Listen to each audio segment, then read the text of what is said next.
사도행전 1장 7절 말씀입니다. 이르시되 때와 시기는 아버지께서 자기의 권한에 두셨으니 너희가 알 바 아니요.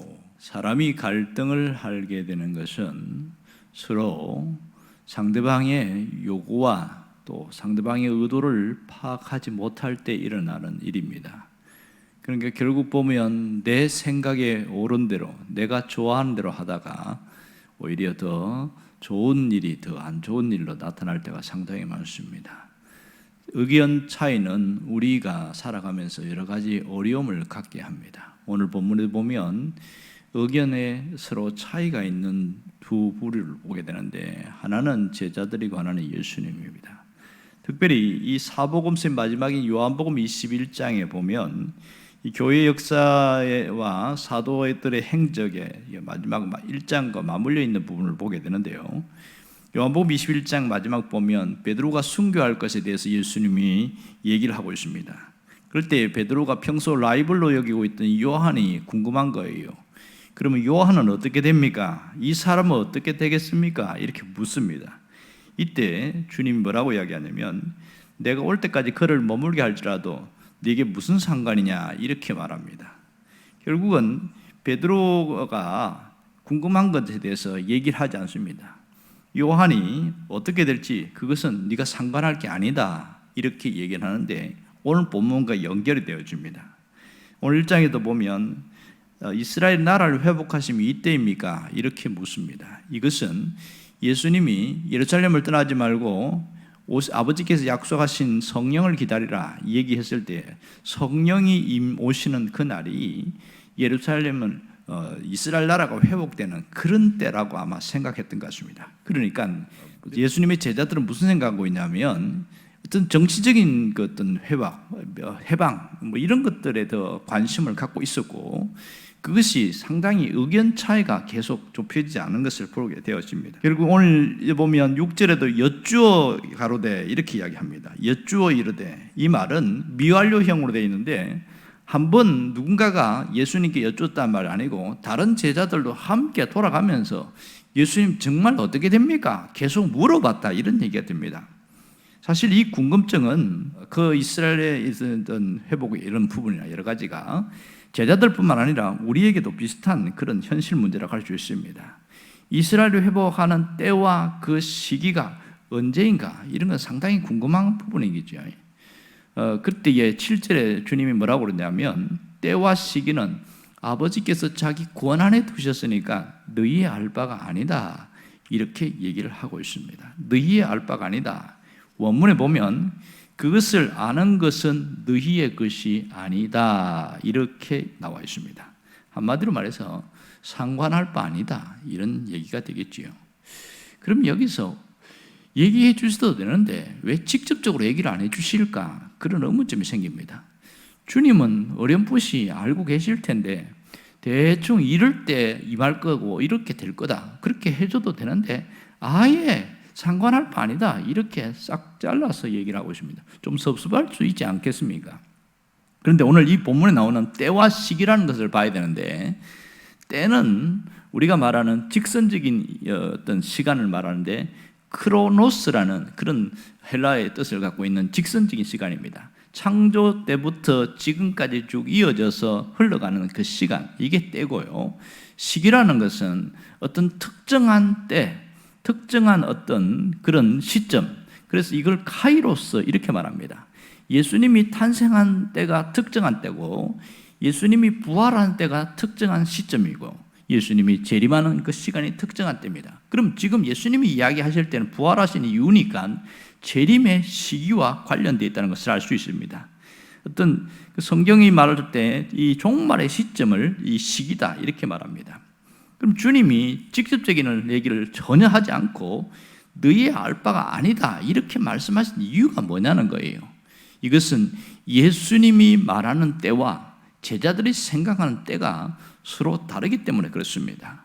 그러니까 제자들은 지금도 정치적인 회복의 때를 생각하고 있고 예수님은 그것이 아닌 하나님이 원하시는 진정한 이스라엘의 회복의 때를 말하고 있습니다. 그러니까 복음 운동을 하는 모든 자들을 통해서 온전히 이스라엘이 회복될 것을 주님 말씀하고 있는데 초점이 서로 다른 거지요. 그러면 왜 너희가 상관할 바 아니다 이렇게 이야기할까요? 그것은 알려줘도 못 알아들으니까, 이해를 못하니까 그렇게 말씀하신 겁니다. 그런데 이 성령 강림 이후에 나중에 제자들이 이 얘기를 이해하게 되어지고 어렴풋이 왜 예수님이 너희가 알 바가 아니라고 한 것인지를 알게 되어집니다. 그때까지는 정말 이해가 안 되니까 넘어가야 되는 것이지요. 자, 오늘 여기에서 종말의 때에 대해서, 재림의 때에 대해서는 주님이 감추셨습니다. 이것은 하나님의 고유의 영역이고 절대 주권의 영역이라는 것을 알 수가 있습니다.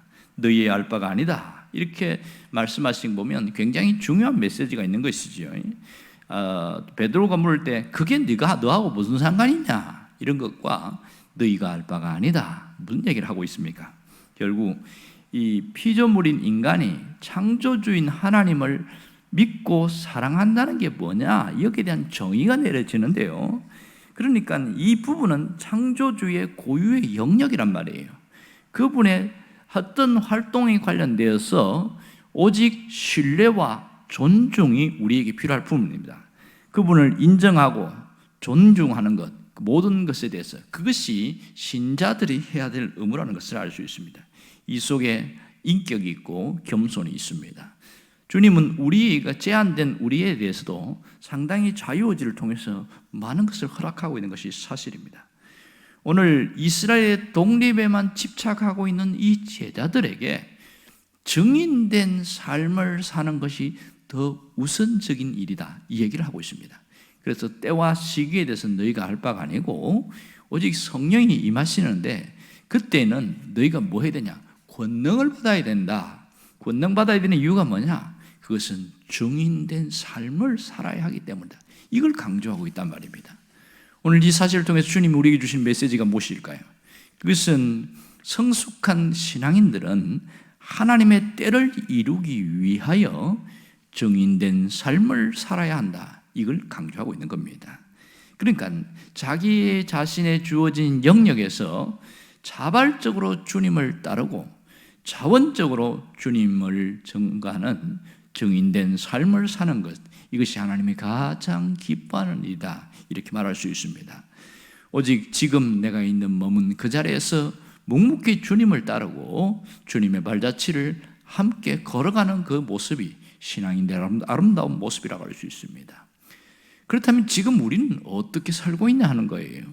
무엇을 위해 살고 있고 그리고 더 무엇을 더 우선적으로 여기고 있느냐 이런 것을 한번 생각해 봐야 됩니다. 이런 이야기가 있습니다.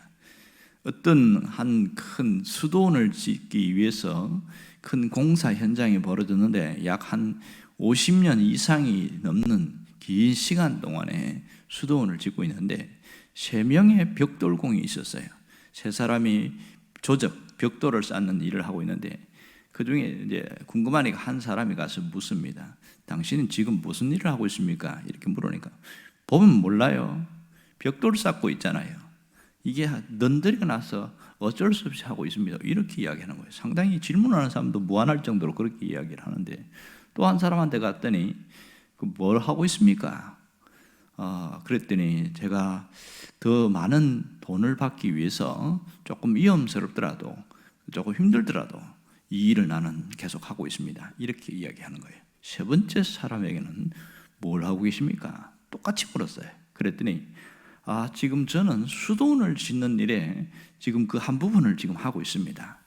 이 수도원이 완성되어지면 많은 사람들이 이곳에서 안식을 누리고 마음의 평정을 찾고 회복이 되고 그걸 생각하니까 마음이 굉장히 뿌듯하고 저는 이 일을 하는 것이 굉장히 행복합니다. 이렇게 말을 하는 거예요.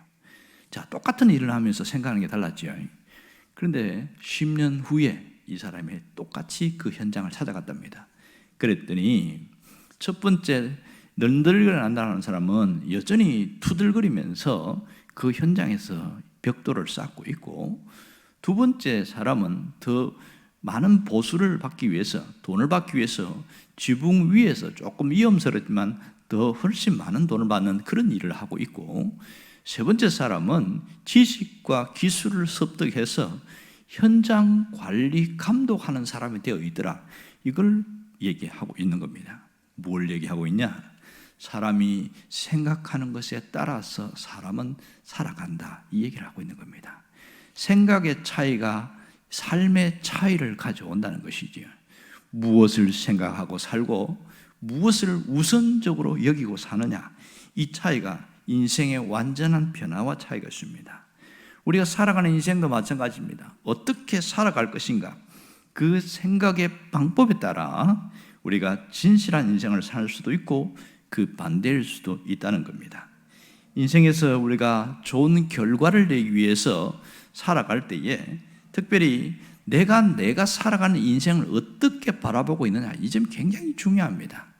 나는 늙어서 할 일도 아무것도 못하고, 나는 나이가 들어서 할 수 없고, 자꾸만 현실, 환경, 몸 이런 걸 핑계대면 어떤 것도 발전도 비전도 더 이상이 나을 것도 없는 것이지요. 그렇지만은 내가 여기서 할 수 있는 것을 찾아나가고 해나가게 되면 좀 더 나은 삶을 살 수 있는 것은 분명합니다. 그러니까 지금 내가 있는 현실에 늘 불만이 가득하고 왜 나는 이 모양밖에 안 되는가, 그렇게 살아갈 수도 있고, 혹은 환경이 끌고 가는 대로 어쩔 수 없이 불만이 있지만 할 수 없이 감추고 희망도 없이 그저 하루하루 끌려다니면서 살 수도 있고, 아니면 열악한 환경이지만 끊임없이 내가 어떻게 하면 여기서 벗어날 수 있을까, 미래에 희망을 품고 뛸 수도 있고, 세 가지 방법이 있습니다. 그러면 지금 내가 어떤 마인드, 어떤 생각을 가지고 따르냐에 따라서 이것이 5년 후, 10년 후 완전히 달라질 것이다, 이렇게 얘기합니다.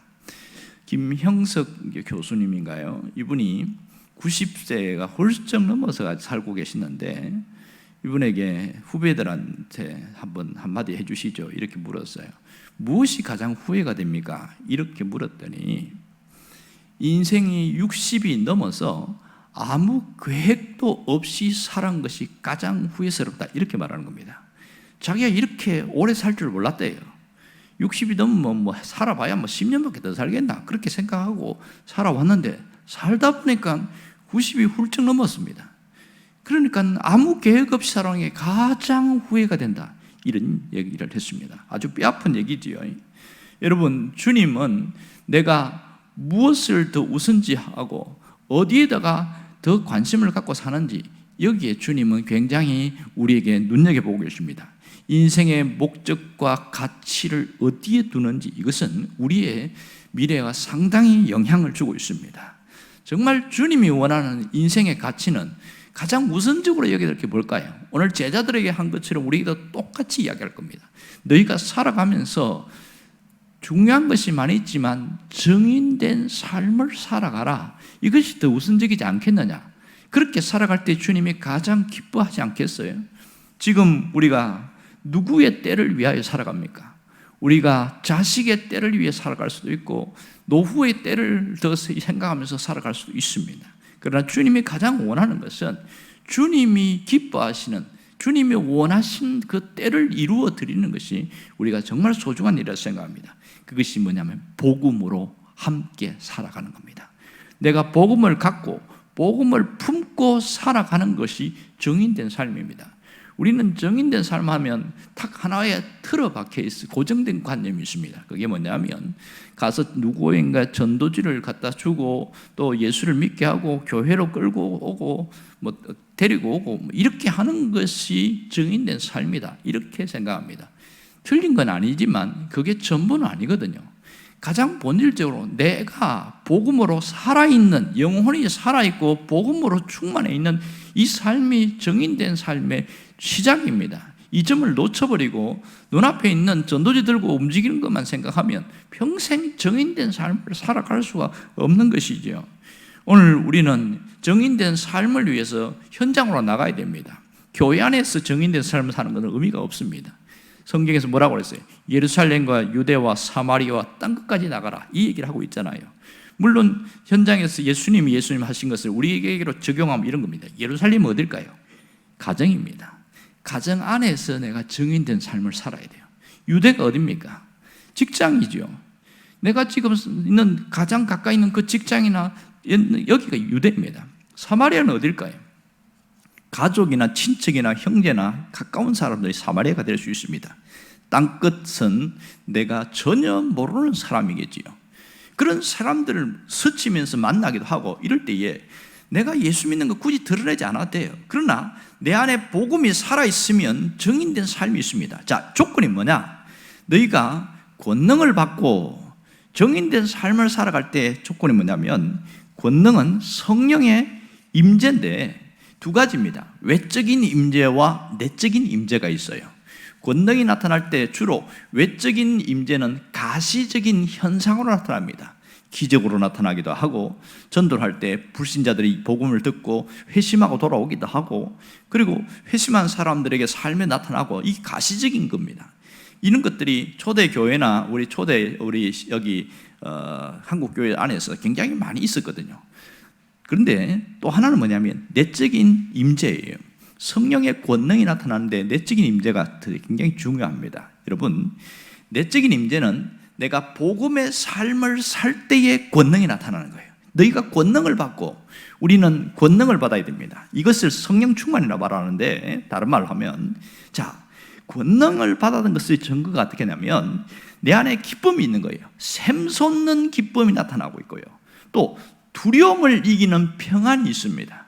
그리고 위로부터 부원받는 사랑이 있습니다. 내 안에서 흘러넘치는 사랑이 있어요. 이게 권능이 임했을 때 나타나는 현상입니다. 지금 코로나 상황과 환경이기 때문에 전도를 나가기는 어려워요. 그러나 내가 복음을 갖고 복음을 품고 살아갈 수 있는 거예요. 자, 보세요. 똑같은 환경, 똑같은 장소, 똑같은 사람입니다. 내가 만나는 주변의 사람은 거의 비슷해요. 그런데 이렇게 권능이 없이 살아가는 것과 권능을 갖고 살아가는 것은 확연하게 차이가 납니다.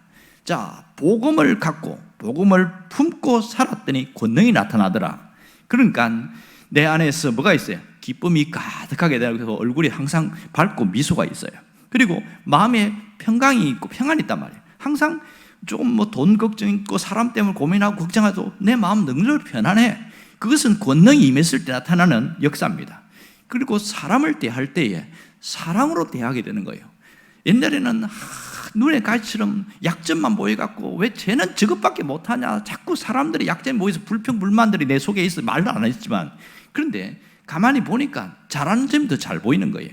그래서 사람을 대할 때 사랑으로 대하니까 따뜻하고 친절함으로 흘러가게 되어지죠. 누가 변했습니까? 상대방이 변했어요? 환경이 변했어요? 장소가 변했어요?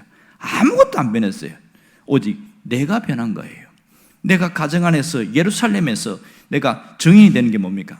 똑같은 사람 만나고 똑같은 환경 속에서 벌써 내 안에 벌써 권능이 임하니까 사랑과 기쁨과 이 평안이 충만해지니까 이게 흘러가는 거죠. 이게 권능의 삶입니다. 오늘 주님은 우리가 이런 삶을 살기를 원해요. 복음을 품고 증인된 삶이 살기를 원합니다. 이제는 복음을 가지고 현장으로 가야 됩니다. 내 삶의 증인된 삶을 살기 위해서 내가 내 안에서 주님 복음으로 충만해지고 그것이 현장에서 흘러가게 나타나는 것, 그것이 우리가 해야 될 일입니다. 이걸 보고 누가 바뀔까요? 나를 가장 많이 만난 사람, 가장 많이 잘 아는 사람이 뭔가가 모르는데 달라졌다고 이야기하는 거예요. 뭐가 달라졌을까요? 이전과 다른 것은 내 안에 복음이 있고 증인된 삶을 살아가려고 하니까 성령께서 우리에게 내적인 증거로 권능이 나타나게 하신다는 겁니다. 여러분의 삶 속에 오늘 하루 종일 성령의 권능으로 충만한 삶을 살기를 주의 이름으로 축원합니다. 기도하겠습니다.